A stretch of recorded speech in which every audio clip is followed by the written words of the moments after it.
하나님의 말씀은 요한 1서 1장 5절에서 10절입니다. 요한 1서 1장 5절에서 10절 한 목소리로 합독하시겠습니다. 우리가 그에게서 듣고 너희에게 전하는 소식은 이것이니 곧 하나님은 빛이시라 그에게는 어둠이 조금도 없으시다는 것이니라. 만일 우리가 하나님과 사귐이 있다 하고 어둠에 행하면 거짓말을 하고 진리를 행하지 아니함이거니와 그가 빛 가운데 계신 것 같이 우리도 빛 가운데 행하면 우리가 서로 사귐이 있고 그 아들 예수의 피가 우리를 모든 죄에서 깨끗하게 하실 것이요 만일 우리가 죄가 없다고 말하면 스스로 속이고 또 진리가 우리 속에 있지 아니할 것이요 만일 우리가 우리 죄를 자백하면 그는 미쁘시고 의로우사 우리 죄를 사하시며 우리를 모든 불의에서 깨끗하게 하실 것이요 만일 우리가 범죄하지 아니하였다 하면 하나님을 거짓말하는 이로 만드는 것이니 또한 그의 말씀이 우리 속에 있지 아니하리라. 아멘. 지난주 폭염으로 해수욕장들이 인산인해다 그렇게 말합니다. 해운대는 이 처진 파라솔이 6,000개가 되는데 6,000개가 다 동린할 정도로 수많은 사람들이 모여들었다 그런 보도를 봤습니다. 밤에도 열대야로 잠 못 이루는 그런 우리 시간들을 보냅니다. 정말 하늘에 그 태양빛이 막 그 불판 위에서 불이 데펴져서 이 음식을 녹이는 그런 것처럼 막 이 땅을 지글지글 끓이는 그런 모습을 볼 수 있습니다. 그런 태양을 보면서 제발 좀 이 뜨거운 태양이 사라졌으면 좋겠다. 그런 분들 계십니까? 안 계십니까? 아마 태양빛이 사라지면 우리 인간은 생존할 수 없습니다. 태양빛이 때로는 참 쨍쨍 내려져서 우리의 모든 옷을 다 붓게 만들고 지치게 만들지만은 그 태양빛이 존재함으로 우리의 생명이 유지되어지기 때문입니다. 태양과 가까운 수성에는 햇빛이 내리쬐을 때 그 온도가 몇 도 올라가느냐? 400도가 넘게 올라간다. 햇빛이 쬐지 않을 때 온도가 몇 도냐? 영하 183도까지 내려간다. 사람이 살 수 있습니까? 없습니까? 없습니다. 타 죽고 얼어 죽어서 아무런 생명체가 살아갈 수 없는 일입니다. 우리 지구에는 태양빛이 때로는 좀 쨍쨍 내리쬐지만은 그래서 간혹 열사병으로 목숨을 잃는 분들도 있지만은 그래도 그 태양빛을 물속에서 에어컨 바람을 통해서 식히면서 이기고 추운 겨울이 되고 밤이 되지만은 영하 20도 30도 지나가지만은 다시 언제 긴 시간이 되지 않아서 태양빛이 와서 우리의 그 얼어붙은 몸들을 다 녹여줘서 우리가 참 생존할 수 있는 그런 삶이 되는 것을 볼 수 있습니다. 이 빛은 우리 모든 인간들이 동식물들이 살아가는 데 있어서 없어서는 안 될 에너지가 되는 것. 여러분 사람에게서뿐 아니라 이 식물들 역시 마찬가지가 아닙니까? 식물들이 빛과 그리고 이산화탄소와 그리고 물을 광합성해서 거기로부터 산소와 그리고 자기들의 영양분을 공급받아서 생존하는 그런 모습을 볼 수 있습니다. 빛이 없으면 아무런 곡식들이 이 식물들이 자랄 수 없는 겁니다.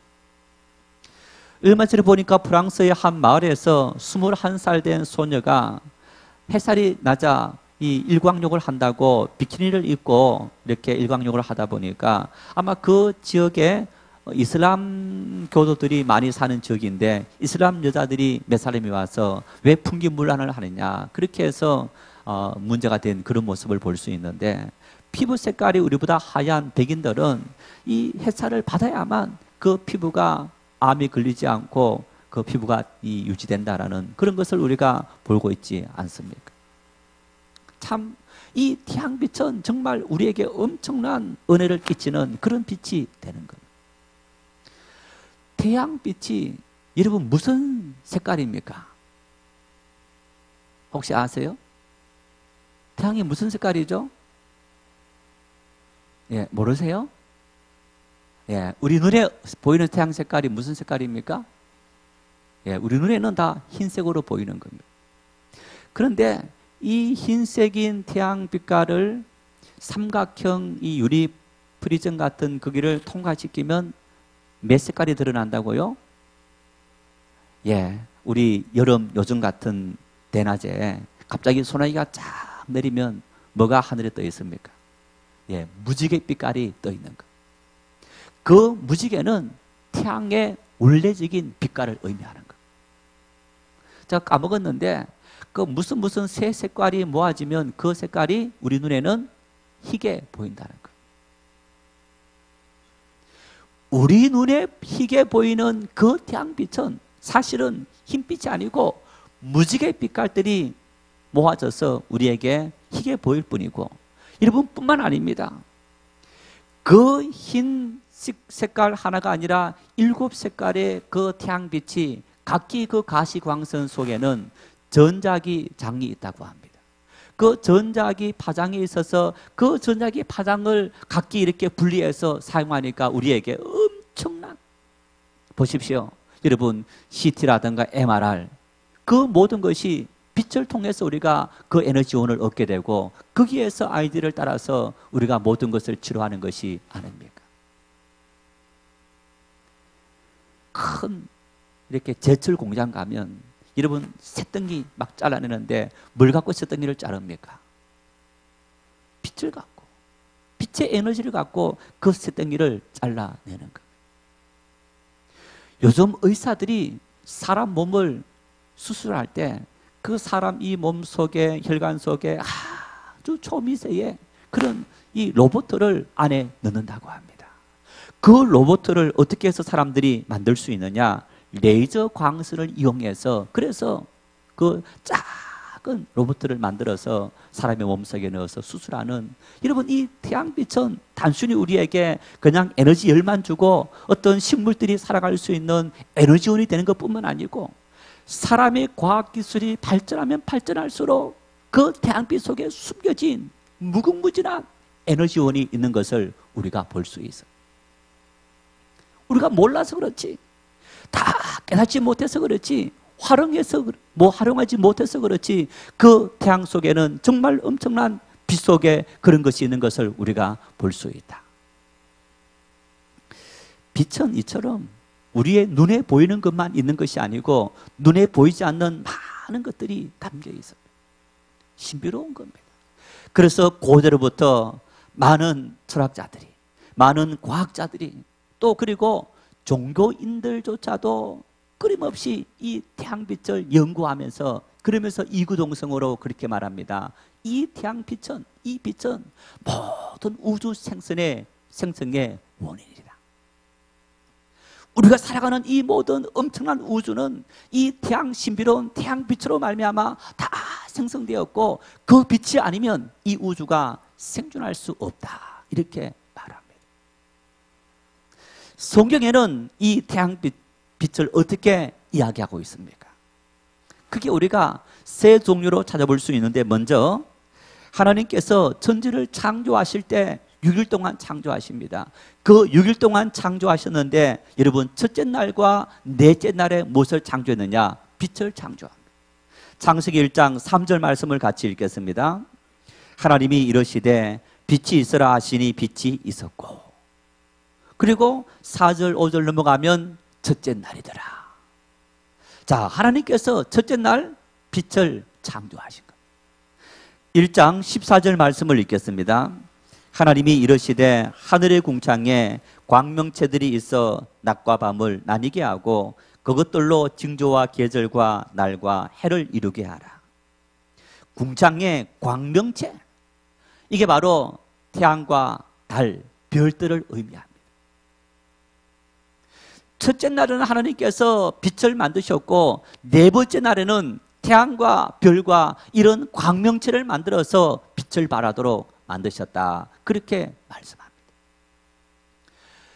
이 빛이라는 의미에 창세기 1장 3절 말씀의 빛은 히브리 말로 오르라는 말입니다.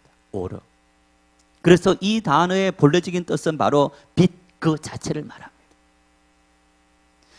1장 14절 말씀에 이 빛이라는 말은 마오르, 오르 말 앞에다가 오르를 붙여서 마오르라고 말하는데, 이 말은 빛으로부터 온 것이다, 이런 의미가 있는 거예요.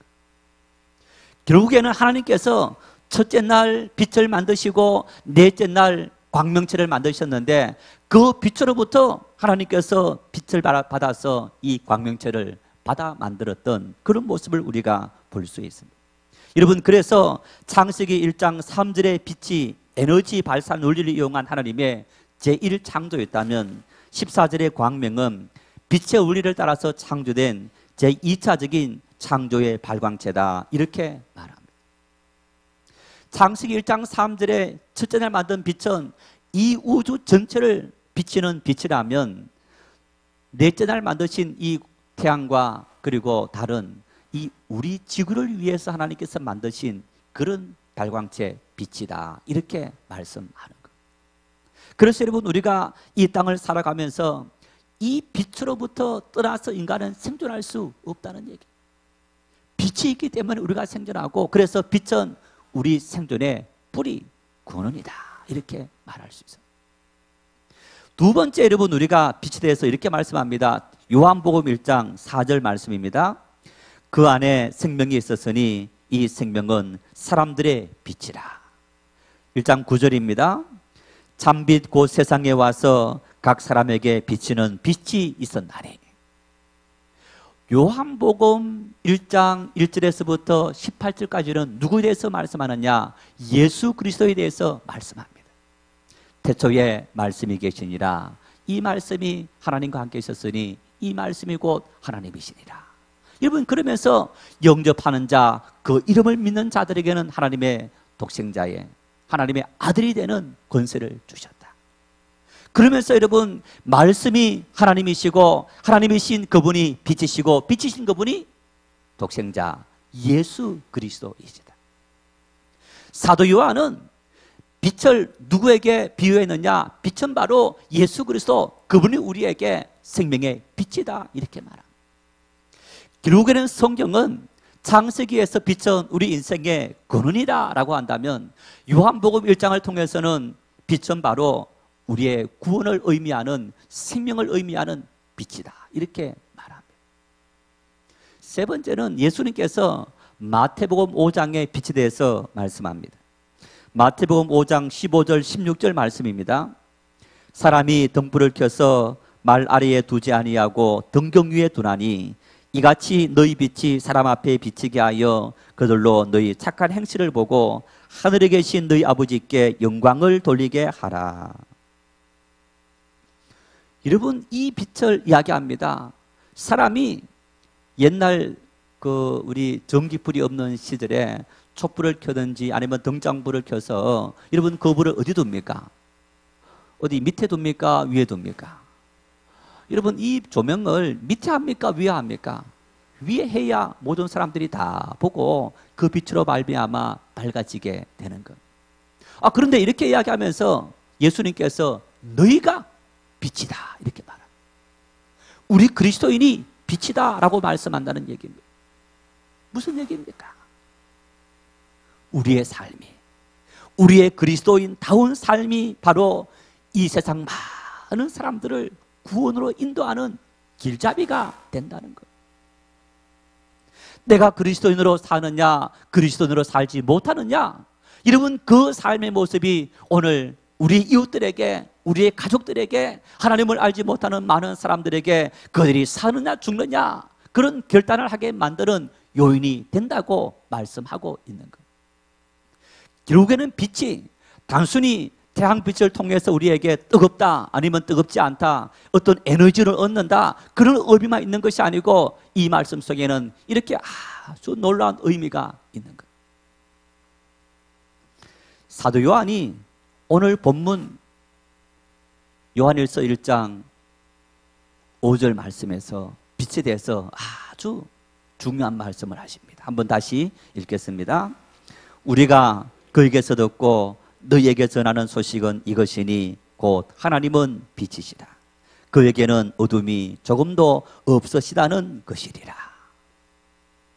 여러분, 정말 이 한 절 말씀, 어쩌면 우리가 믿음의 삶을 살아가면서 성경 말씀 중에서 중요한 구절들이 있는데, 여러분 요한일서 1장 5절 이 말씀도 우리가 이 말씀은 꼭 기억하고 외우고 알아야 될 능력의 은혜의 말씀.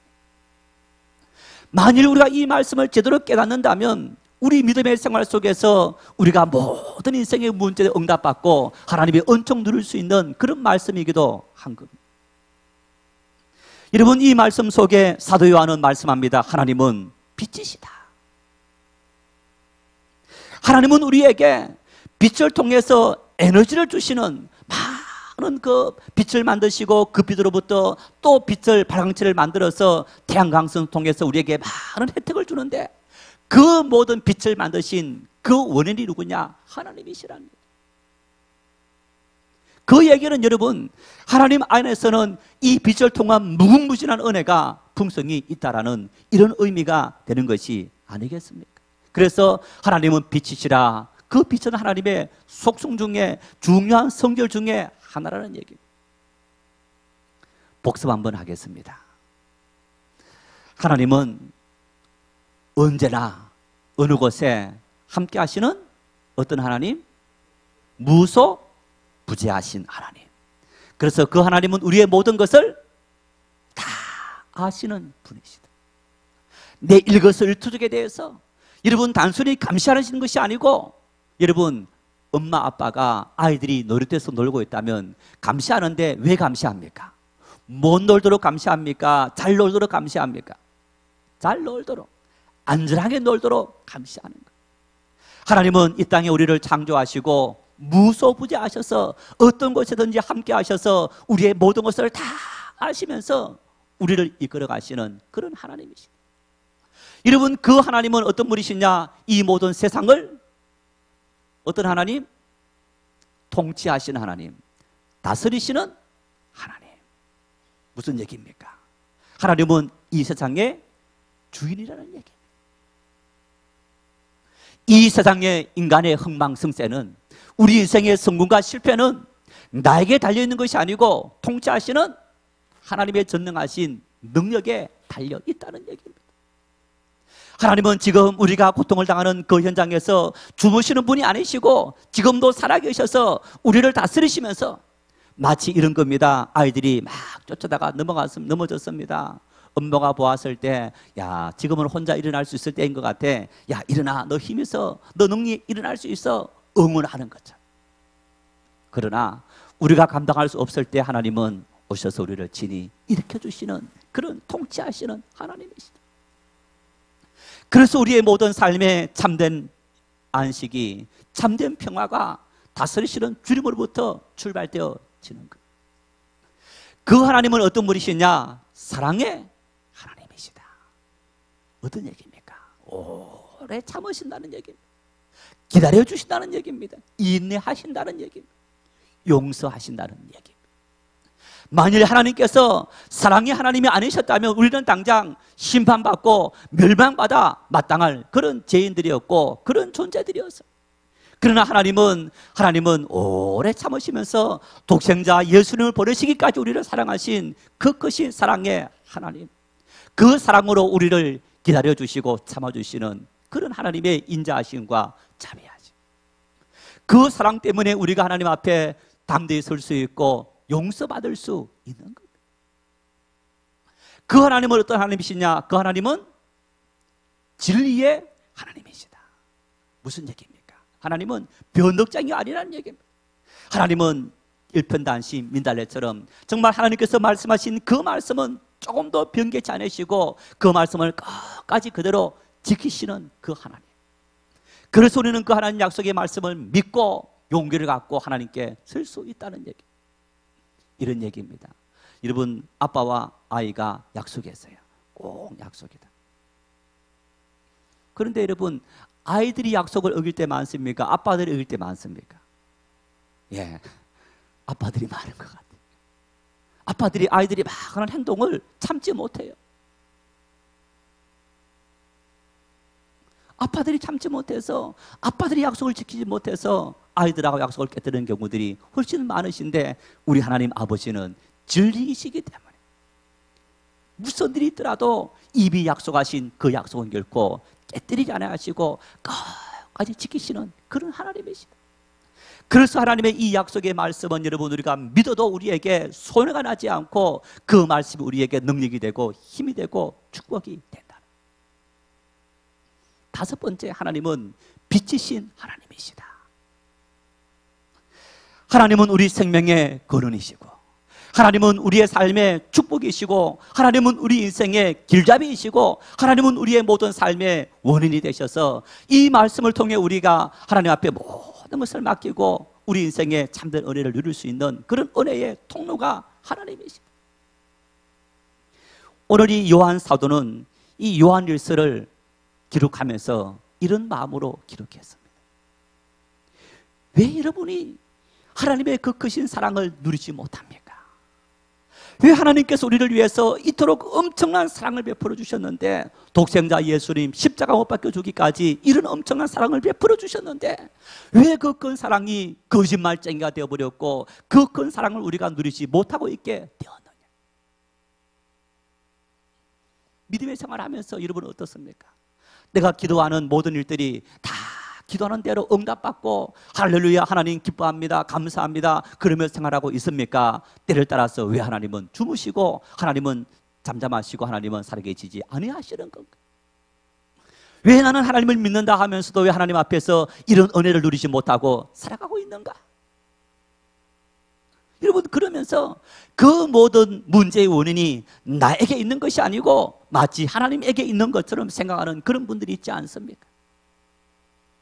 요한 사도는 말합니다. 너희들이 왜 하나님의 은혜를 풍성히 누리지 못하느냐? 빛이신 하나님을 너희들이 이해하지 못했기 때문이다. 빛이신 하나님은 우리에게 어떤 의미가 있냐? 크게 두 가지 의미가 있습니다. 두 가지 의미. 첫째는 하나님은 우리의 인도자가 되기를 원하신다. 그런 의미입니다. 하나님께서 우리 인생에, 하나님은 우리의 모든 삶의 인도자가 되길 원하신다. 여러분, 이 말씀을 우리가 어떻게 알 수 있느냐? 오늘 이 요한 사도가 요한일서 1장 5절 말씀에 이렇게 말씀합니다. 우리가 그에게서 듣고 너희에게 전하는 소식은 이것이니 곧 하나님은 빛이시라. 하나님이 빛이라는 사실을 요한 사도는 누구에게서 들었다고 말합니까? 그에게서 들었다. 요한 사도는 예수님의 제자입니다. 내가 예수님으로부터 하나님은 빛이라는 사실을 들었다. 그리고 내가 들은 것을 그대로 너희에게 전한다. 여러분, 이 말씀은 이런 얘기입니다. 우리가 믿음의 생활을 하면서 믿음의 삶을 산다는 것은 여러분, 내 의지와 내 지식과 내 경험으로 내 인생 모든 길을 헤쳐가는 것이 아니고 그 내 모든 삶의 모습 속에 누굴 내 인생의 길잡이를 인도한다고 인정한다고요? 하나님의 말씀을, 하나님을 내 인생의 길잡이로 인도합니다. 이스라엘 백성들이 출애굽했습니다. 출애굽하고 가나안 땅을 가기까지 40년 동안 이스라엘 백성들이 광야에서 생활했습니다. 여러분, 그들이 광야 거친 생활 살아갈 때 낮에는 하나님께서 뭘 보내주신 겁니까? 이스라엘 백성들에게 구름기둥을. 그래서 쨍쨍 내릴 때는 햇살을 막아주시고 밤에는 불기둥을 내리셔서 그 추위 속에서 이스라엘 백성을 보호해 준 겁니다. 그리고 여러분, 이스라엘 백성들이 출발했다가 멈췄다. 그건 무슨 신호를 따라서 움직인 겁니까? 이스라엘 백성을 인도하는 그 불기둥, 구름기둥이 가만히 멈추면 행진을 멈추고 그 자리 머물렀습니다. 그러다가 다시 그 구름이나 불기둥이 떠올라서 움직이면 그 길을 따라서 이 백성들이 따라가게 된 거예요. 자기들의 경험을 따라서 우리가 이 길을 가면, 우리가 이렇게 가면 편안하게 빨리 가나안 땅에 들어간다, 그 모든 것을 다 내려놓고 하나님의 빛이 인도하는 대로 그 백성들이 그대로 순종하며 따라간 것. 오늘 우리에게 주신 하나님의 빛이 뭡니까?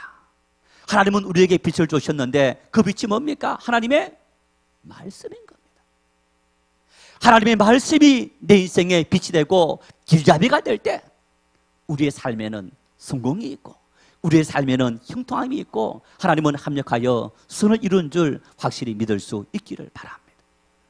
잠언 16장 3절 말씀에 이렇게 말씀합니다. 사람이 마음으로 모든 일을 계획한다 할지라도 그 걸음을 인도하시는 분은 하나님이시니라.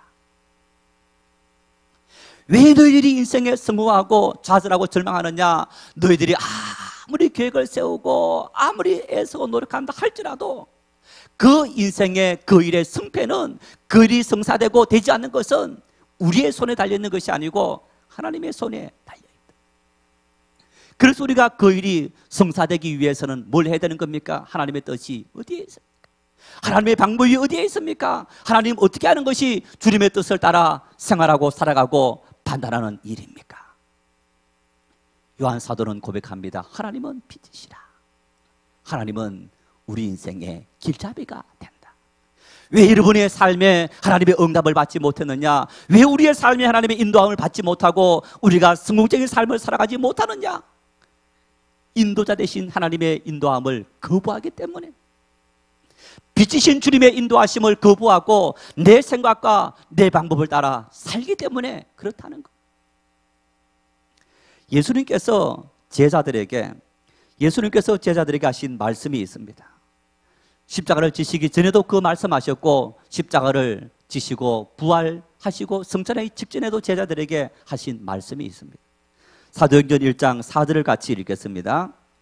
사도와 함께 모이사 그들에게 분부하여 이르시되 예루살렘을 떠나지 말고 내게서 들은 바 아버지께서 약속하신 것을 기다리라. 예루살렘을 떠나지 말아라. 핍박이 임하고 고통이 임하고 힘든 일이 있다 할지라도 너희가 떠나지 말아라. 왜요? 내가 너희들에게 줄 보혜사를 약속하신 것을 기다리라. 그러면 이 보혜사 약속한 것이 어떤 겁니까? 요한복음 14장 26절을 읽겠습니다. 보혜사 곧 아버지께서 내 이름으로 보내실 성령 그가 너희에게 모든 것을 가르치고 내가 너희에게 말한 모든 것을 생각나게 하시리라. 와, 너희들은 성령의 인도함을 받아라. 빛이신 하나님의 인도함을 받아라. 왜? 하나님께서 너희에게 모든 것을 생각하고 예수님 말씀하신 그 모든 것을 생각하고 참된 인생의 좋은 길을 판단할 수 있는 그런 길잡이가 되어주기 때문이다. 삶을 살아가면서 여러분, 우리가 갑자기 생각하지 않고 결정하지 못할 때 어떻게 합니까? 머리를 두들기면서 이 둔한 머리야. 그거는 내 힘과 내 능력에 의지하고자 하는 우리의 방법인데, 여러분, 그럴 때 하나님 지혜를 주십시오. 하나님, 나에게 원하시는 것이 무엇입니까? 여러분, 우리가 겸손히 잠깐이라도 어떤 사람과 대화를 하고 어떤 문제 앞에 서서 고민하면서도 그 잠깐의 순간 하나님 앞에 의논하는 그 마음의 자세를 갖는 것, 그것이 바로 하나님을 우리 인생의 빛으로 인도하는 그리스도인의 삶의 모습입니다. 순간적으로라도 성령이여 나에게 지혜를 주십시오. 하나님 말씀 깨닫게 도와주십시오. 하나님 앞에 우리가 그 모든 것을 기도할 때 여러분, 하나님은 우리에게 그런 일을 위해서 보혜사 성령을 보내줬다는 겁니다. 그 성령이 지금까지 너희가 들은 모든 말씀을 생각나고 그 말씀을 따라 행할 수 있는 능력이 있도록 우리의 삶을 인도하신다고 말씀하고 있습니다. 들은 말씀들이 하나도 생각하지 않습니다. 그런데요, 위험한 일을 취하고 그런 형편에 처할 때, 그리고 그런 상황 속에서 하나님 앞에 우리가 기도할 때 하나님은 놀랍도록 깊이 파묻혀져 있는 보화를 찾는 것처럼 그 어떤 한 줄기 빛이 올라와서 우리의 삶에 인도하시는 그런 은혜를 베푸시는 하나님, 그 하나님이 우리에게 빛이 되시길 원하십니다. 하나님은 내 인생의 인도자이십니다. 나는 하나님의 손을 잡고 나에게 주어진 인생을 걸어가겠습니다. 이것이 바로 하나님은 빛이시라. 첫 번째 의미인 것. 두 번째 의미는 이런 의미가 있습니다. 여러분, 하나님은 빛이시다. 하나님은 거룩하신 분이시다. 빛 앞에 뭐가 물러갑니까? 모든 어둠이 다 물러갑니다. 오늘 이 말씀 5절 말씀에 여러분 빛이다, 하나님은 빛이시다 그러면서 어둠이 물러간다 그렇게 말씀하는데, 하나님의 빛이 임하자 어둠이 뭡니까? 어둠은 죄를 말합니다. 어둠은 우리의 삶의 불행을 말합니다. 무지를 말합니다. 불신앙을 말합니다. 지옥을 말합니다. 하나님의 빛이 비칠 때 우리의 죄가 물러가고 우리의 무지가 물러가고 우리의 모든 불신앙이 다 물러가게 된다는 거예요. 이 본문의 말씀을 참 이 말씀을 주석하신 분이 아주 이 말씀을 너무너무 오묘하게 주석을 했는데, 이걸 읽으면서 참 감동을 받았어요. 요한 1서는 어떤 책이냐? 요한 1서는 사랑의 서신입니다. 요한 1서의 목적은 하나님의 사랑을 언급하기 위한 목적인 겁니다. 그래서 여러분, 사도 요한이 사랑의 사도가 아닙니까? 그 사랑의 사도가 이 요한 1서를 쓰면서 대표적으로 요한 1서 4장 8절 말씀에 하나님은 사랑이십니다 이렇게 말씀합니다. 그런데 여러분, 요한 1서 1장 4절 말씀을 언급하면서 우리가 이것을 쓰면 우리의 기쁨이 충만하게 하려 함이라. 지금 내가 너희들에게 이 서신을 써보내면서 우리의 기쁨이 충만하게 하려 함이라. 왜? 하나님은 사랑이시기 때문에, 하나님은 자비로우신 분이기 때문에, 하나님은 우리에게 은혜를 베푸시는 분이기 때문에 우리가 그 은혜를 풍성히 누리고, 그리고 그 은혜를 풍성히 누릴 너희를 바라보니까 너무너무 기쁘다. 그래서 당연히 5절 말씀 넘어가면 무슨 말을 해야 되느냐? 하나님은 사랑이시고, 하나님은 자비로우신 분이시고, 하나님은 인애하신 분이시다, 하나님은 인자하신 분이시다, 이 말씀을 해야만 정상인 겁니다. 그런데 사도 요한은 5절 말씀을 넘어가면서 이렇게 말합니다. 하나님은 빛이시라. 그에게는 어둠이 조금도 없으시다는 것이니라. 하나님은 빛이시기 때문에 그에게는 모든 죄, 모든 불결, 모든 불신앙, 모든 절망, 모든 아픔, 모든 이 땅의 더러운 모든 것들이 조금도 없으신 분이시다. 한마디로 말하면 거룩하신 분이시다. 무슨 얘기입니까? 우리가 하나님의 사랑을 누리지 못하고 하나님의 은총을 누리지 못하는 이유는 우리가 거룩하지 못하기 때문이다. 그런 의미인가? 여러분 보십시오. 하나님은 사랑이시다. 요한복음 3장 16절이 우리 성경 전체의 1189장 중에서 가장 중요한 절이다. 아니 3만 1000절 중에서 가장 중요한 절이다. 그렇게 이야기했습니다. 여러분, 요한복음 3장 16절 하나님께서 세상을 이처럼 사랑했다. 사랑을 말씀하시는데 그 사랑의 핵심이 뭡니까? 하나님이 독생자 예수님을 보내주셨다. 하나님의 사랑이 중요한 겁니까? 독생자 예수님이 중요한 겁니까? 하나님의 사랑은, 독생자 예수님 없는 하나님의 사랑은 허무가 되는 것. 독생자 예수님의 십자가 보혈 없는 하나님의 사랑은 거부당하는 것. 독생자 예수님 없는 하나님의 사랑을 우리가 온전히 누릴 수 없다는 얘기입니다. 여러분, 우리가 하나님을 어떤 분이라고 이해합니까? 하나님은 거룩하신 분이시다.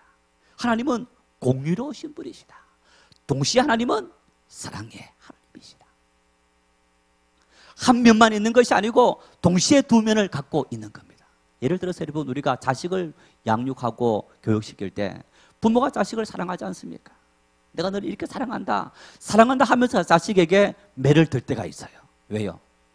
자식이 말을 안 들을 때, 자식이 말을 안 들을 때 부모가 매를 대고 때리면서도 자식을 사랑한다고 말합니까? 안 합니까? 여러분 안 해보셔서 모르시는군요. 저는 해봤습니다. 말 안 듣고 속 썩이고 할 때 좀 이렇게 해라 했을 때에 정말 가슴이 아파서 어떨 때는요 이 아이가 우는 모습 보면서 제가 가슴이 아파. 그러면서도 해철이 종아리 때리고. 하나님의 마음은 그런 마음이라는 거예요. 하나님은 우리에게 내가 너희를 이처럼 사랑한단다. 내가 너희에게 이처럼 은혜를 베풀어 줬단다. 그러나 내 이 사랑이 너희에게 적용되어지고 너희가 이 사랑을 받기 위해서는 어떻게 해야 되느냐? 빛 가운데 거해야 된다는 얘기. 죄가 있는 모습으로는 하나님의 사랑을 결코 받지 못한다는 얘기입니다. 하나님은 거룩하신 분이신데 그 거룩하신 분 하나님 앞에 우리가 온전히 서기 위해서는 빛이신 하나님의 그 빛을 통과해야만 우리가 하나님의 거룩함에 거하고 하나님의 사랑을 풍성히 받아 누리게 된다는 얘기입니다. 여러분 보십시오. 하나님은 사랑이시다. 그 사랑이 하나님께서 왜 독生예수님을 보내신 겁니까? 다 용서하면 그만이고 사랑하면 그만이고 우리에게 인자를 베푸시면 그만인데 그 사랑이 하나님께서 우리를 용서하시면 되는 하나님께서 왜 예수님 보내시고 십자가 지시게 하시고 죽게 만드시고 수많은 고난의 길을 걷게 하신 겁니까? 하나님은 빛이신 분이기 때문에 하나님의 그 무궁무진한 사랑은 하나님의 깨끗함, 하나님의 순결함, 하나님의 그 투명하신 그 빛의 과정을 통과한 사람만이 누릴 수 있는 은혜다라고 얘기하는 것. 다시 말하면 이런 얘기입니다. 왜 우리의 기도가 응답받지 못하고 왜 우리의 모든 삶이 하나님 앞에서 은혜를 누리지 못하고 살아가는가? 회개하지 않았기 때문에, 죄가 있기 때문에, 빛이신 하나님 그 과정을 우리가 통과하지 못했기 때문에 그 하나님의 사랑이, 하나님의 은총이 우리 가운데 임하지 않는 것. 여러분 혹시 믿음의 생활하고 오늘 주일을 지키고 믿음의 생활을 하면서 이렇게 생각하지 않습니까? 그래도 나는 믿음이 좋다고. 내가 40년, 50년, 60년 하나님 앞에 믿음의 생활을 해왔다고. 그것을 혹시나 자랑스럽게 여기지 않습니까? 10년을 믿어도 50년을 믿어도 60년을 믿어도 하나님 앞에 오는 그 순간순간마다 가장 먼저 하나님께 감사와 그리고 이어서 회개 기도할 수 있기를 바랍니다. 여러분 옷을 입을 때 간혹 제가 옷을 입고 이렇게 가다 보면 어떤 분들이 이렇게 여기를 툭툭 틀어주시는 분들이 있어요. 이게 비듬이나 아니면 뭐 묻어있는 것을 이렇게 모르고 지나갈 때 있는데 그 묻은 걸 턴 겁니다. 분명히 집에 나올 때는 깨끗이 다 털고 어디 묻어있나 다 털고 왔는데 어디서 묻었는지 묻어있는 거예요. 나도 모르게. 마찬가지입니다. 나도 모르게 내 의가 살아나고 나도 모르게 내 교만이 살아나고 나도 모르게 내 자아가 살아나서 나는 마치 하나님 앞에 깨끗하고 그 빛이신 하나님의 순결함과 투명함에 그 빛으로 나는 아무런 죄가 없는 것처럼 오해하고 착각하는 삶을 살아가게 된다는, 그것이 하나님과 우리 사이의 사랑과 은혜를 방해하는 요인이 된다고 요한은 말하는 것. 하나님은 빛이시다. 빛이신 하나님 앞에 날마다 거룩함을 유지해야 되는데 그 거룩함은 하나님 앞에 우리가 죄인입니다. 나는 죄인입니다. 하나님의 은혜 앞에 온전히 설 수 없는 죄인입니다. 하나님께 우리의 모든 삶을 다 맡길 때 빛이신 주님께서 이제 되었다. 그 레이저 광선을 통과하고 그래서 깨끗하다 선포할 때 하나님의 은혜가 우리에게 임하시는 줄 믿을 수 있기를 바랍니다. 여러분, 하나님은 빛이시다. 이 단어를 생각할 때마다 하나님의 이러한 모습을 우리가 속성을 생각할 때마다 어떤 마음을 가져야 되느냐? 하나님은 내 인생의 생명의 근원입니다. 축복의 근원입니다. 내 가정의 평안의 근원입니다. 내 인생의 길잡이이십니다. 그래서 시편 119편 105절 말씀처럼 하나님의 말씀은 내 발에 빛이요 내 길에, 내 발에 등이요 내 길에 빛이니이다. 빛이라고, 인도자라고. 뿐만 아니라 하나님의 그 은혜의 빛이 비출 때 나에게 있는 모든 어두움들이, 나에게 있는 모든 죄의 색깔들이, 나에게 있는 모든 죄성들이, 나에게 있는 모든 인간의 속성들이, 선뿌리들이 다 사라지고 없어지고 그 빛 안에서 다 말라 죽을 때 하나님의 놀라운 은혜와 사랑이 우리에게 비로소 응답되어진다고 말씀합니다. 하나님은 빛이십니다. 생각할 때마다 하나님, 내가 혹시 죄를 짓지는 않았습니까? 하나님 앞에 깨끗한 모습으로 서고 있습니까? 내 옷에 뭔가 먼지를 묻지 않았는가? 그런 우리의 삶을 돌아볼 때 그것이 하나님의 은혜와 축복을 받는 통로인 것을 확실히 믿을 수 있기를 바랍니다. 우리가 이런 하나님을 믿고 하나님을 알면 알수록 그것이 우리에게 힘이 되고 능력이 되고 축복이 되는 겁니다. 우리 5 하나님의 모습들, 첫 번째 하나님은 무소부재하시고, 그래서 나의 모든 것에 대해서 다 아시는 분입니다. 두 번째 하나님은 나를 다스리시는 분이라서 오늘 내 모든 삶은 하나님의 안에서 하나님의 손에 달려있다. 세 번째 하나님은 오래 참으시는, 기다려주시는 사랑의 하나님. 네 번째 하나님은 결코 변치 않으신 진리의 하나님. 5번째 하나님은 우리 인생의 길잡이요 근원이신 하나님, 빛이신 하나님이시. 결코 잊지 마시기를 바랍니다. 그래서 그 하나님부터 우리에게 풍성한 은혜를 누리고, 야, 저 사람 예수 믿더니 정말 저 사람 예수 믿더니 사람이 달라졌고 참 정말 복된 삶을 사는 거구나. 그런 은혜를 함께 누릴 수 있기를 바랍니다.